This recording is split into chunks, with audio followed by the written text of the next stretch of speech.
आइए आज की इस इंटरेस्टिंग वीडियो में हम ये समझने की कोशिश करते हैं कि एंग्जाइटी में एक ऐसा सिम्टम है जो ज़्यादातर लोगों को फेस करना पड़ता है। हेल्थ एंग्जाइटी एक इस तरीके की एंग्जाइटी है कि जिसमें आपको बहुत ज़्यादा घबराहट होती है अपनी हेल्थ को लेकर, और इसमें एक बहुत ही कॉमन सिम्टम होता है कार्डियोफोबिया, जिसमें आपको अपने हार्ट से रिलेटेड डर लगने लगता है। और इस सिम्टम की वजह से बहुत सारे लोग बहुत ज़्यादा परेशान होते हैं। मैं खुद बहुत ज़्यादा परेशान था जब मैंने इन सिम्टम्स को फेस किया।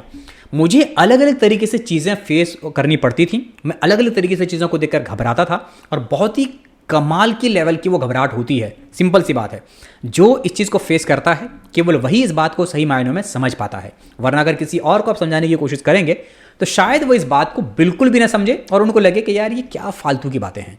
लेकिन प्लीज़ बिलीव कीजिए कि जो इस प्रॉब्लम को फेस करते हैं वो इस बात को बहुत डीपली समझ सकते हैं कि ये कितनी खतरनाक तरीके की फीलिंग उस वक्त लगती है। इसकी वजह से जब पैनिक अटैक आता है, जब पैनिक अटैक जैसे सिम्टम्स आने लगते हैं तो वो उस वक्त और डरावने लगते हैं। मेरे साथ भी ऐसा हुआ। तो मैंने क्या किया, इससे मैं कैसे बाहर आया आपको बताता हूँ। मुझे जब ऐसा हुआ तो मैं बाहर आया, भाई से मैंने अपने बोला, तो मैं अपने भाई को लेकर पास के एक डॉक्टर के पास गया। उन्होंने मुझे देखा और उन्होंने मुझे क्या किया, एक गैस की दवाई दी और उन्होंने मुझे एक कोई सैशे दिया था।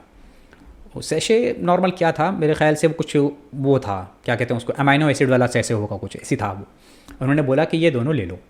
मैंने ले लिया, थोड़ा सा रिलैक्स हो गया, ठीक है। उसके बाद मैं एक्चुअली ये माइंड में अपने सोच के बैठा था कि कोई हार्ट से रिलेटेड दिक्कत तो नहीं है, क्योंकि वो डर बैठ जाता ना एक अजीब सा।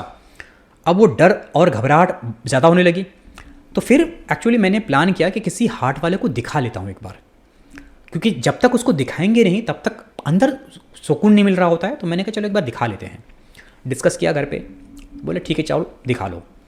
तो हम गए एक बहुत अच्छे कार्डियोलॉजिस्ट के पास, बहुत ही टॉप लेवल के हार्ट स्पेशलिस्ट हैं वो, उनके पास गए। तो उनके पास हम पहुँचे, उन्होंने देखा। और उससे पहले हालांकि मैं एक बार ECG और इको करा चुका था, ये दोबारा मैं गया था। तो फिर मैंने वहाँ पर जब उनके पास पहुँचा तो उन्होंने चेक वेक किया, उन्होंने ECG और इको दोबारा लिख दिया। उन्होंने को मैंने हालांकि दिखाया कि ये मेरा पहला का ECG है और इको है, तो उन्होंने बोला कि तो काफ़ी दिन पहले का हो गया, अब दोबारा आप यहाँ पर कर लो। पता नहीं वो कैसे मशीन थी नहीं थी वो, बहरहाल जो भी है। तो उन्होंने फिर दोबारा करा दिया। मैंने दोबारा भी उन्होंने लिख दिया और दोबारा मैं कराया।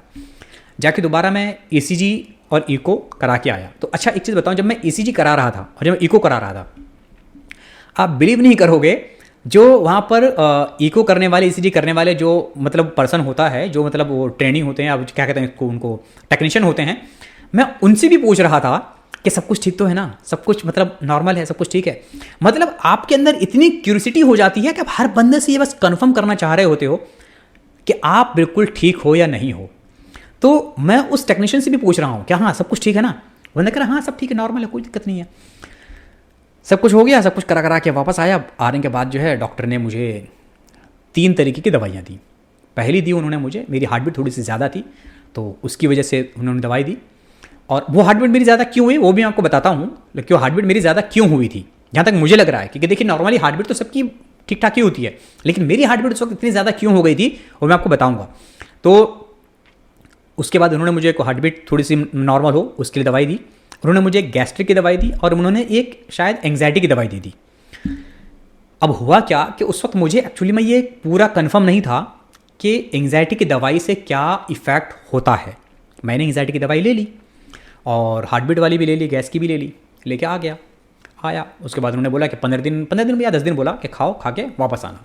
तो 15 दिन के लिए मैं खाया, खा के फिर मैं वापस गया। तो वापस गया तो उन्होंने मुझे मेरी जो एंग्जाइटी वाली दवाई थी वो उन्होंने बोला कि इस दवाई को अब बंद कर देना, ठीक है। गैस वाली दवाई मेरी चलती रही थोड़े दिनों तक, और उन्होंने बाकी जो हार्ट बीट वाला था वो भी बोला कि इसको भी लेके कुछ दिनों के बाद बंद कर देना। तो ठीक है।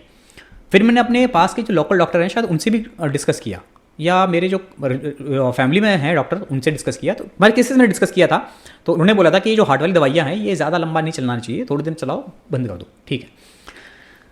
हो गया सब कुछ क्लियर, दवाई ले लिया, दवाई चलती रही, कंटिन्यू चलता रहा। उसके बाद जब मैंने एंग्जाइटी की दवाई छोड़ दी, उससे क्या हुआ मतलब अब जब मैं नमाज के लिए खड़ा होता, तो नमाज के लिए जब मैं रुकू करता था, नमाज में आपने देखा होगा जब लोग खड़े होते हैं, खड़े होने के बाद रुकू करते हैं, मतलब जैसे ऐसे इंसान खड़ा है तो ऐसे झुकता है ना, तो जैसे झुकता है तो ज़मीन पे जब मेरी नज़र पड़ती थी ना, मतलब नीचे, तो ज़मीन पे ऐसे ऐसे सर्कल दिखते थे मुझे, ठीक है, ऐसे वाइट वाइट ना सर्कल दिखते थे। मैं बड़ा परेशान, मैंने कहा ये पता नहीं क्या हो रहा है, मतलब अजीब तरीके के सर्कल दिख रहे हैं, मुझे ही समझ नहीं आ रहा है कि एक्चुअली ये हो क्यों रहा है, ये दवाई छोड़ने की वजह से हो रहा है, मुझे समझ नहीं आया।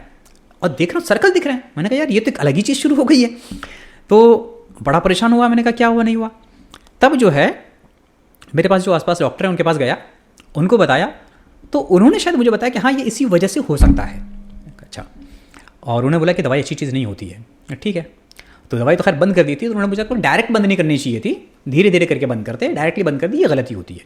और एंग्जाइटी की दवाई में ये सबसे बड़ी गलती होती है लोगों की, कि अगर कोई एंग्जाइटी की दवाई ले रहा हो उसे कभी भी डायरेक्टली बंद नहीं करना चाहिए। और ये गलती क्यों हुई मेरी, मैं बताता हूँ। अगर कोई मतलब साइकियाट्रिस्ट के अलावा अगर आपको कोई दवाई दे रहा है, तो वो एक्चुअली क्या कर रहे होते हैं कि वो आपको एक टेम्परेरी तौर पर दवाई देते हैं, वो ज़्यादा उन दवाइयों को चलाते भी नहीं हैं। जहाँ तक मुझे समझ है कि वो ज़्यादा उन दवाइयों को नहीं चलाते हैं। तो वो क्या करते हैं, दवाइयाँ चली, सिम्टम्स ठीक हैं, ठीक है ओके बंद कर दो। लेकिन साइकियाट्रिस्ट को ये बात पता होती है कि एक्चुअली में ये दवाइयाँ किस तरीके से, किस डोज के साथ और किस लेवल तक और कितने दिनों तक चलनी है। आपको जो ये स्टोरी हमने बताई, इससे एक लेसन आपको लेना है। वो लेसन क्या है कि आपको अगर कार्डियोफोबिया टाइप की चीज़ हो रही है तो आपको एक बार कंफर्म कर लेना चाहिए, और अगर आपने कंफर्म कर लिया है तो आपको बार बार उन चीज़ों पर फोकस नहीं करना चाहिए।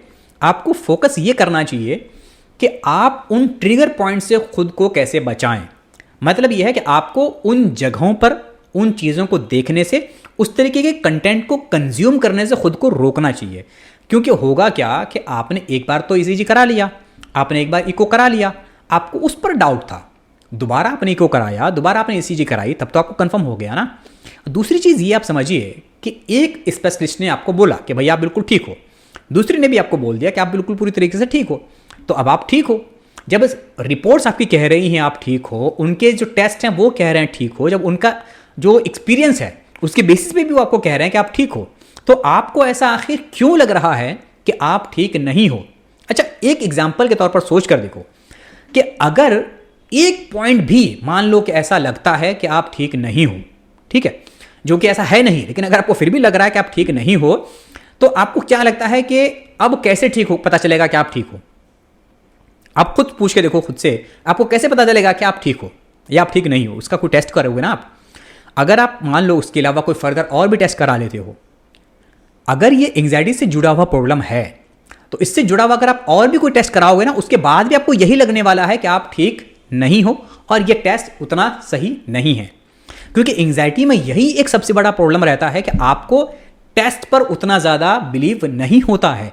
जो स्पेशलिस्ट होते हैं उन पर ज़्यादा बिलीव नहीं होता है, बल्कि आप वहाँ पर अपने आप को एक बहुत बड़ा स्पेशलिस्ट समझ लेते हो। आपको ऐसा लग रहा होता है कि आपको जो नॉलेज है ना, वो नॉलेज तो किसी को भी नहीं है, क्योंकि आपकी बॉडी है, आप बेहतर जानते हो।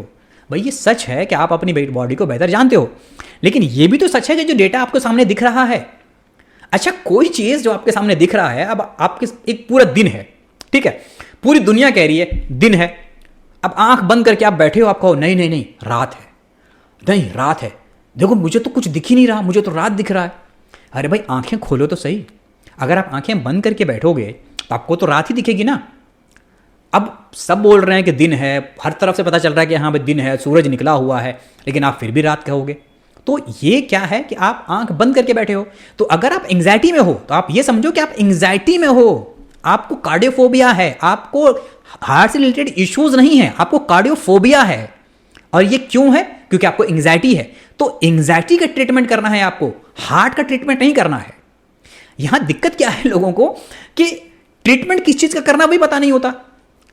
मुझे भी पता नहीं था, मैं आपको क्या बताऊं, मैं आपके सामने ये इसलिए बोल पा रहा हूं क्योंकि आज मैं बाहर आ गया। और ये इसलिए हो पाता है क्योंकि आपको पता चल जाता टाइम से कि आप एक्चुअली में क्या करना चाहते हो। मैं आपको क्या बता रहा हूँ, मुझे खुद को पता नहीं था। मैं खुद कहाँ कहाँ गया, हार्ट वाले के पास, गैस्ट्रिक वाले के पास, इसके पास, उसके पास, कहाँ कहाँ दिखाया मैंने। तो लोगों को पता नहीं होता है। तो जब पता चल जाए कि हाँ आपको एंग्जाइटी ही है, तो आपको फिर प्रॉपर वे में एंग्जाइटी का ट्रीटमेंट लेना चाहिए, एंग्जाइटी का ट्रीटमेंट करना चाहिए। देखिए, ये हमेशा अपने माइंड से निकाल दीजिए। बहुत सारे लोगों को क्या लगता है कि अगर उनको बुखार है तो उसकी दवाई ले लेंगे, अगर उनको पेट से रिलेटेड कोई समस्या है उसकी दवाई ले लेंगे। लेकिन अगर उनको कोई भी मतलब मेंटल प्रॉब्लम है, या मान लो एंग्जाइटी है, डिप्रेशन है, कुछ भी है, ज़्यादातर लोग दवाई लेने से या ज़्यादातर लोग कंसल्ट करने से ही बचते हैं।